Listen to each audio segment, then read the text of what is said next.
Hello ladies and gentlemen and welcome to another video. I am Navy and today I am going to read 3 stories from the subreddit r/Prorevenge. These stories include a lawyer's revenge on a wife beater and an IT guy that caught his wife doing something that she should not be doing. I hope that you had a good day till now, and if not, that it will be. And now let's not waste any more time and get right into it. Sorry for interrupting, it's still me, but I forgot something. To tell you to subscribe, like and comment on what I should post next, because in the future I may do something for you. Thanks! And the first story is, when I wrote my dad's obituary, I didn't mention my mom and exposed her years of abuse and neglect. My dad died 1st of December 2022. He briefly lived with me before his passing after a long stint of being chronically ill for the past 15 plus years. As his health declined, he relied more on my mom for things. Prior to this, she was never a great person and fully took advantage of his disability and mobility issues as he declined. For years, she claimed to be separated and divorced, talking to other men on the internet. She made claims many times she was going to move away and marry someone else. In addition, she took advantage of him financially. We tried every legal avenue we could find to have her kicked out, arrested, or force her out. But those attempts were met with responses that it was a civil matter and there was nothing that could be done. He made me durable POA and added me to all his accounts. This is a small portion of her abuse, but I promise her actions were no less than neglectful and exploitive. I tried for years to get my dad to move in with me, but he wasn't leaving the house he worked so hard to pay for. I brought him home on hospice the day after Thanksgiving and made sure his final days were the best they could be. After meeting with the funeral home to carry out his final wishes, I was told they required consent from my mother to allow me to cremate him. It was no surprise she initially told me no and only agreed after I allowed her to keep the Social Security survivor benefits, which would have been hers anyway. I wrote his obituary and left her out of it. There was not a single word or mention he'd ever been married or had a spouse. I didn't feel she deserved to be recognized or viewed as a grieving widow when she spent their marriage as a crappy person and spouse. She lost her mind and there were many questions from friends and family alike. I've spent years in therapy working through maternal narcissistic abuse and believe if she didn't want me to talk about it, she shouldn't have done it. When people asked me about it, I was honest about the years of abuse my father and I endured from her. I have completely ruined the public image and victim complex she spent years creating. I might be the villain and a-hole in this scenario, but I'd do it again in a heartbeat. Man, I get so angry because of these people. You chose that man to be your partner for life, just for you to abandon him when he gets sick and to abuse your kids too? Is this the norm? Why would you do that? She deserves way more than what OP did, but this is a good start. Remember, karma is a bitch and she will get you whether you like it or not. And now to the second story of the video. A lawyer's pro-revenge on a wife beater. Let's call him Joe. I have to call him something. The man I ruined, but I can't call him by his real name, so let's call him Joe. Joe was a wife beater. I was hired by Joe's brother-in-law, the brother of the wife that Joe beat. My client was also Joe's ex-business partner. Aside from the whole "you beat up my sister" thing, my client had another beef with Joe, a serious business beef. My client took it to court and gave me the case to handle. Joe and his lawyers fought me long and hard. Joe was confident that his bullshit and outright perjury would carry the day. It had always worked before. His bullshit and his fists had won him a good settlement with his ex-wife free of child support, so maybe he thought that threats and lies would carry the day once more. But he was so wrong. And after the trial, I had the judgment against him. A big judgment, far bigger than he could pay. Joe twisted and he turned and he shimmied and shacked, but after a while I'd located and taken all his assets. It was easy really. Joe had no thought of consequences and so he didn't lawyer up until it was too late. If one of my clients ever sues you, you're in trouble, because my clients lawyer up before they even know your name. But Joe didn't lawyer up until the process server threw the papers at his feet, and by then it was far too late. I went through Joe's assets like a meat grinder, and after a while Joe had but one property left, a house, and he clung to that house, for it was rented out and his sole source of income. Joe lived in the unfinished basement and he survived on what the upstairs tenants paid him. He cashed their rent checks at payday loan places, paying hefty fees, but it was worth it, because he knew that I'd garnish any bank account that he opened. Joe managed to hide his rental place from me for a while, because he owned it through a numbered company, but my investigator found him one day and followed him home. Joe self-rapped his way through the next stage, which took a couple of years, while I punctured his corporate veils and his sad efforts at a fraudulent conveyance. But in the end, I had his last house, the house where he lived in the unfinished basement. Joe stepped out one day to get a pack of cigarettes, and when he came back, the sheriff had changed the locks.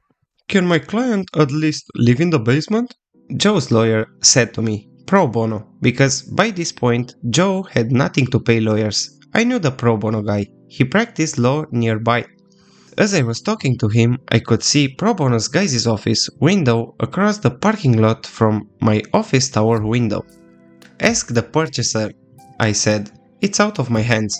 And it was. I told Joe's lawyer that the new owner, a nominee, one of my client's employees, wouldn't let him back into his crappy basement apartment. Joe, a man who had owned this and that here and there and all over the town, had just lost the last thing he owned on earth, except for his truck. He still had his truck left. Joe's truck was this big ass gas guzzling beast that he drove around in. It was too old and too frail to be worth seizing, so I let Joe keep it. And I was glad I did that, because now the truck was where Joe slept, until he made a mistake, and lost his truck too. He lost his truck the day I got a phone call from the tenants at the house that Joe used to own. "He came back and parked his truck across the driveway," the tenant says, adding that Joe had gone nuts. He'd parked his truck there in a rage, out of spite, and then walked into town, saying he'd be back later that day to sleep in his truck. "Can you get around the truck?" I asked. The tenant could not. The driveway was blocked, and I called one of the tow truck guys that I used to defend back in my criminal lawyer days. And in a couple of hours that truck was gone, and parked somewhere else, somewhere special, in accordance with my specific instructions. "My guy wants his truck back," the pro bono lawyer said the next day when he called me. "Not happening," I said. I stood in my office 15 floors above the parking lot and looked down where I imagined my pro bono counterpart was standing in his office facing the same lot. "But you have no right to the truck," he said. "He has no right to block a man's driveway," I replied. It was terrible, really, standing up high pronouncing words that took away a man's final asset, the last thing he owned on earth. I imagined that this must be what God feels like before he strips a man of everything and sends him to hell. "Are you really gonna make me go to court over this?" said pro bono guy. "Do what you gotta do," I said, and pro bono guy said his client was coming in the next day to sign an affidavit, and then they were going to court to get the truck back. But I was unconcerned. The next day was bright, and the sun was shining, and it was 9 a.m. As I looked out the window and sipped my coffee, my phone rang. I picked up. It was pro bono man. "Why didn't you tell me that Josie's truck was parked right outside my office?" His voice was tight, and I could tell that he must have been shaking with anger. "Is that so?" I said, staring out at Josie's truck parked 15 stories below me. How careless of my bailiff to leave the truck where your client could easily take it back. I really must speak to him. "Very funny, my client's going to sue." "No, he isn't. He's going to get in the truck and drive away right now." I told my tow guy to fill up the tank, and he gave it an oil change too. Gratis. Tell your client to get in his truck and drive off, and that if I ever see that truck again, I'll seize it. to satisfy the rest of my client's judgment. Pro bono guy tried to argue, but I was firm. Then I put the phone down and picked up my coffee. A few minutes later, Joe walked out of his lawyer's office and over to his truck. As he walked, I saw there was no longer a bounce to his step. The joy had gone out of him. Joe wasn't the first guy I ruined, and he won't be the last. But he is the only one whose final ruin I witnessed from on high from my office, and it was one of the most powerful experiences of my life. Watching a man walk to his truck, knowing that I had stripped him of everything else he had, and that he owned his possession of his last asset, his truck, to my mercy. Joe drove away his big-ass ancient truck spilling clouds of smoke from the exhaust. I was pretty sure I'd never hear from him again, and I never did. Well, that is satisfying for you and also for your client. This jerk got what was coming to him. Maybe his truck will be towed for good one day. At least he got an oil change and a tank of gas for free, so he should be happy. Maybe he's going to get much worse as the time passes. But until then, let's get to the last story of the video. AITA Prorevenge on cheating wife. Someone posted a story earlier that was a bit too close to a true story that I was involved in. I previously shared it as a comment in another sub and thought I'd share the real story. This takes place before smartphones were omnipresent. I had a friend, we'll call him Bob, that was suspicious of his wife's social circle. One of her closest friends had been caught cheating and tried to throw her under the bus as well. Bob had no proof and things settled down for a while. Bob was an IT professional and very good with PCs and networks. Nearly a year later, Bob's wife is acting shady again after her high school reunion. He confides in me and we talked through some scenarios. He jokingly mentioned a keylogger. He finally asked me to just drop it and most of all, don't tell anyone, not even your wife.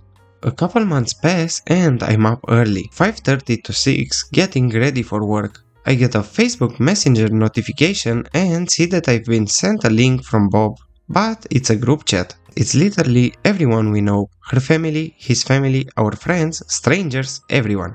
I didn't open it. It looked like a phishing link even though it came from him who's extremely cautious.